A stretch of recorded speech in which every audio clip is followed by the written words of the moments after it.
Hello everyone, welcome back to another session of Ankita's tutorial. After a long time I am today back with a lecture video, and today my topic is scheduling algorithm.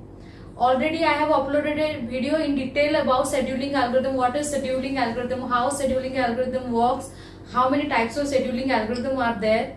And today we will discuss about two of them scheduling algorithm and how this scheduling algorithm actually works.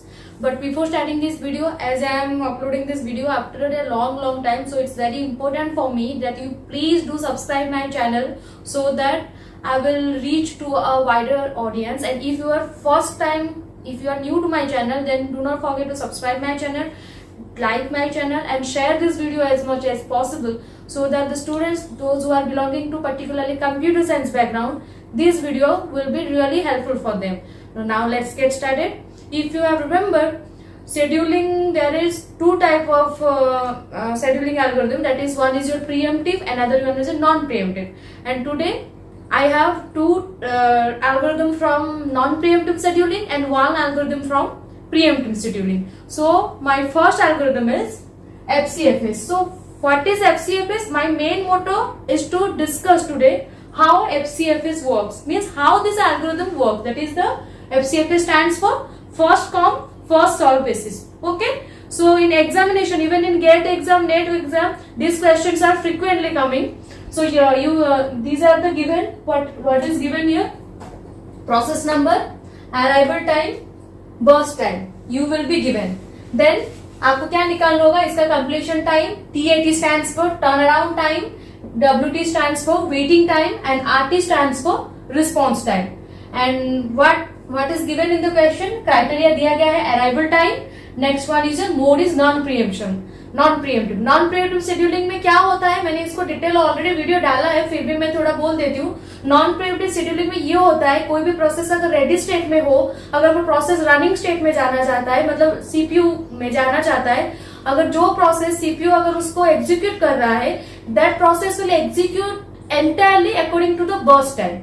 And after that process will get terminated, the next process that is in the ready queue, that will be executed by the CPU. वो non preemptive है. Preemptive में क्या होता है, कोई भी process अगर जो CPU उसको प्रोसेसिंग कर रहा हो, अगर कोई दूसरा प्रोसेस हमारे रेडी क्यू में होगा, तो ये क्या करेगा, करंट प्रोसेस को प्रीएम्प्ट करके उस प्रोसेस को प्रोसेसिंग कर सकता है, depending upon the time quantum and priority basis. बस नॉन प्रीएम्प्टिव में क्या होता है, once CPU started executing a process after according to the burst time, after the completion of the process will get terminated, then next process in the ready queue will be get executed. Okay, so this is what about non-preemptive and preemptive. I have already detailed uploaded the video in my previous section, so you can refer that video. Okay, so now here हमें क्या क्या दिया गया है, 4 processes here are there as you can see here. Arrival time, burst time दिया गया है. Criteria क्या है, अराइवल टाइम के बेसिस में हमें मोड क्या है, नॉन प्रिएम्प्टिव शेड्यूलिंग है. अराइवल टाइम पे हमें काम करना है, that is the first come first serve. तो इसको हम लोग कैसे सॉल्व करेंगे, इसके लिए हम इसकी चार्ट बनाएंगे. इसको क्या बोला जाता है, this is Gantt chart. Okay, this chart known as a Gantt chart. ये चार्ट क्या करता है कि यह एल्गोरिथम को इजिली सॉल्व करने में हेल्प करता है. सो अभी ये देखिए, हमेशा गैंट चार्ट आपका स्टार्ट होता है जो 0 से हमारा स्टार्ट होगा. तो अभी क्यों 0 से हम लोग स्टार्ट करेंगे, पहले हम लोग चेक करेंगे 0 में कोई प्रोसेस अराइव हुआ है या नहीं. Is there any process that has been arrived in time 0. These are the time unit, you know, ये टाइम यूनिट के बेसिस में ये सब जज किया जाएगा. तो first we will check if any process has been arrived at time 0. Yes, P1 has been arrived in time 0. So and what is the burst time of P1? That is 2.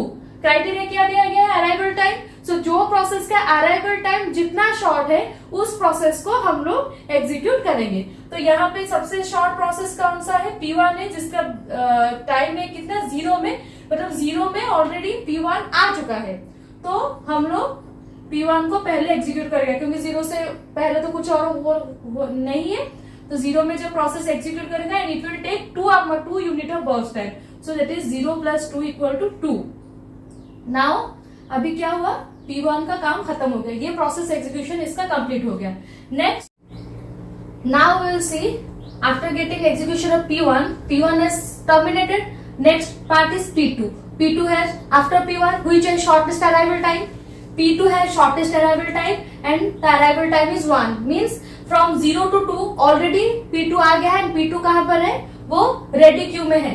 पर ये क्या है? नॉन प्रीएम्प्टिव शेड्यूलिंग है. Non pre-emptive में P1 खत्म होने के बाद हम लोग P2 को एग्जीक्यूट करेंगे. सो अभी क्या है? तो because P2 has arrival time 1, तो अभी ये रेडी क्यू से क्या रनिंग स्टेट में आएगा P1 का टर्मिनेशन होने के बाद, और it has burst time how much 2, so it will executed. Now P1 के बाद कौन सा एग्जीक्यूट होगा? P2 एग्जीक्यूट होगा. And how much burst time? 2 + 2 that is equal to 4. Now the task of P2 has been completed. P2 got terminated. Now we will check at arrival time 4. या नीचे calculate कर दीजिएगा so that कि Gantt chart में कोई confusion ना हो. ठीक है. At time 4 any process has arrived between 2 to 4? No, because P3 has arrival time 5, P4 has arrival time 6. So 2 to 4 के बीच में कोई प्रोसेस नहीं आया है. अभी देखेंगे एट 4 से 5 के बीच में कोई प्रोसेस आया है. 4 to 5 no process has been arrived. So means CPU remain idle in that time. Means CPU has no process that time to get executed. यहाँ पे कोई प्रोसेस नहीं है 4 से 5 के बीच में. CPU आइडल रहा क्योंकि CPU के पास और कोई प्रोसेस नहीं था जिसको वो एग्जीक्यूट कर सके. अभी 5 में हम लोग देखेंगे 5 में कौन सा प्रोसेस आया है? P3. यस, 5 में P3 ऑलरेडी आ गया है. एंड P3 का बर्स्ट टाइम कितना है? 5 + 3 that is equal to 8. Next और कौन सा प्रोसेस है? At time 8 we will check 5 से 8 के बीच में कोई प्रोसेस आया है? यस. कौन सा प्रोसेस आया है? P4 आ गया है. पर क्या है? P3 को बिकॉज ये P3 was in executing mode, so P4 was in ready queue. P3 का complete according to burst time P3 का कंप्लीट एग्जीक्यूशन हो गया. Now it's time for P4 to get executed. So what is the burst time of P4? P4 has burst time 4. So now finally at last P4 will be executed and the burst time is 4. 8 + 4 equal to 12.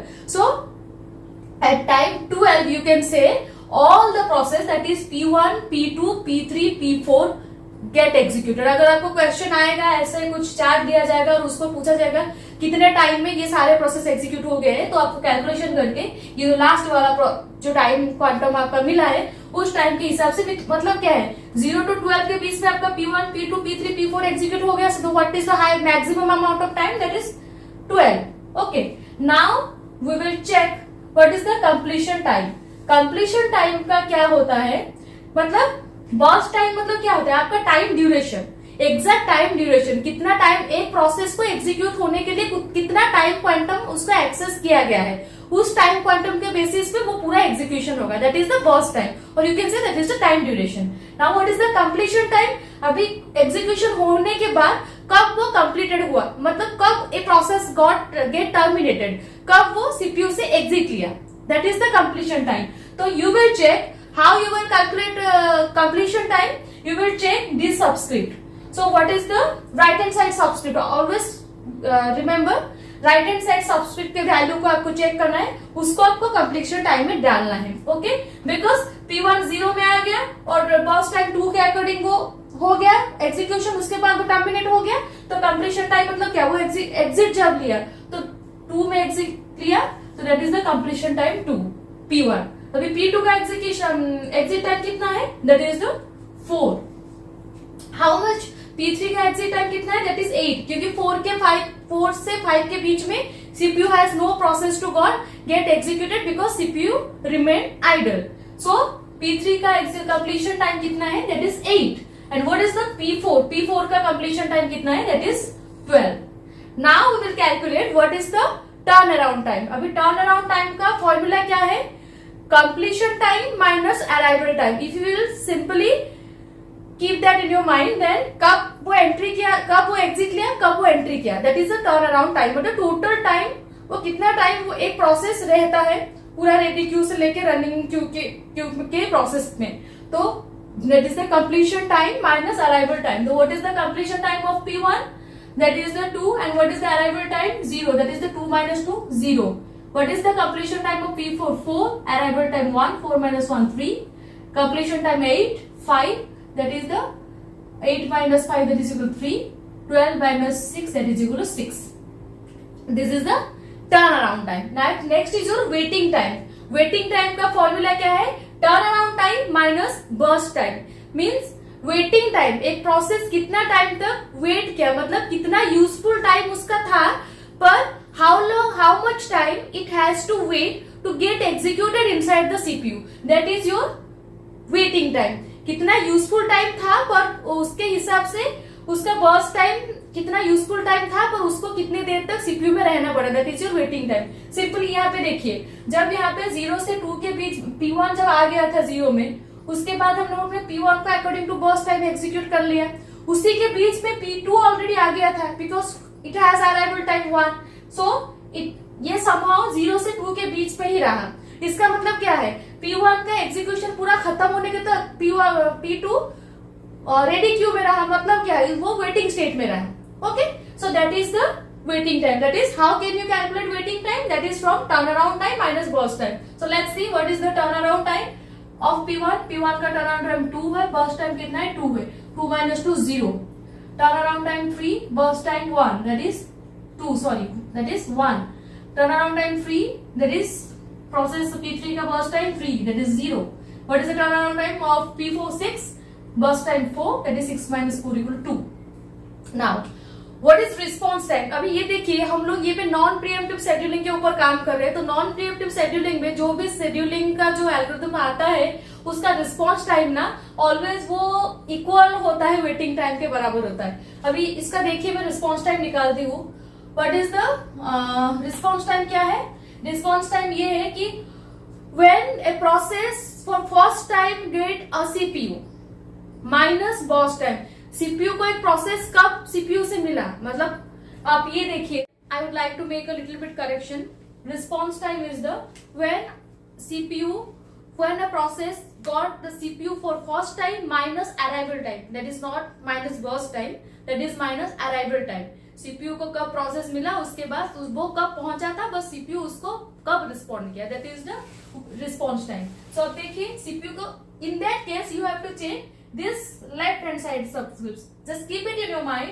While you are calculating completion time, you have to check the right hand side subscript. While you are calculating response time, so you have to check the left hand side subscript. So first, when CPU get the process for first time, that is कब आया मिला वो 0 में. CPU को यहाँ पे 0 में भी आया, और प्रोसेस को 0 में भी CPU एट दैट टाइम वो मिल भी गया, उसको एग्जीक्यूट कर लिया. तो that is 0 minus 0 equal to 0. Next P2 2 पर आया अराइवल, उसका कब मिला सीपीयू? यहाँ पे 2 में मिला, बिकॉज P1 0 से 2 के बीच में तो P2 आ गया था, पर बिकॉज P1 का बर्स्ट टाइम कंप्लीट होने तक P1 एग्जीक्यूट हो रहा था, तो सीपीयू को उस टाइम वेट करना पड़ा. तो P2 को सीपीयू कब मिला? 2 में मिला, पर सीपीयू आया था कब? Arrival time, that is 1. That is 2 minus 1 equal to 1. Similarly for P3 we will check कब आया था? 5. 4 to 5 के बीच में you can calculate for P3 because 5 में P3 आया, because 4 to 5 में CPU तो आइडियल था, उसके बीच में कोई प्रोसेस आया नहीं था. so इसी के लिए P3 कब आया? 5 में आया. and when did P3 meet CPU? at the time P5. P5 में वो मीट किया, P5 में ही वो आया था this process. तो 5 minus 5 equal to 0. now what is P4? P4 का अराइवल टाइम कितना है? 6. पर P4 को कब मिला पहली बार CPU? 8 पर. 8 minus 6 equal to 2.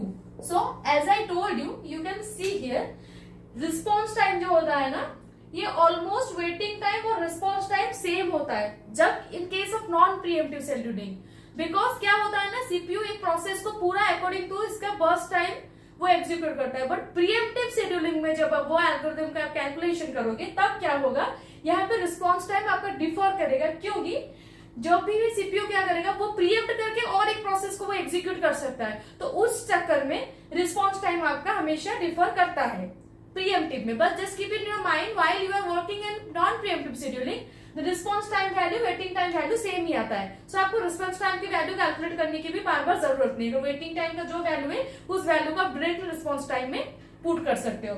अभी आपको अगर पूछा जाएगा what is the average completion time, what is the average turn around time, then just add this 4 process divided by 4, that is the average.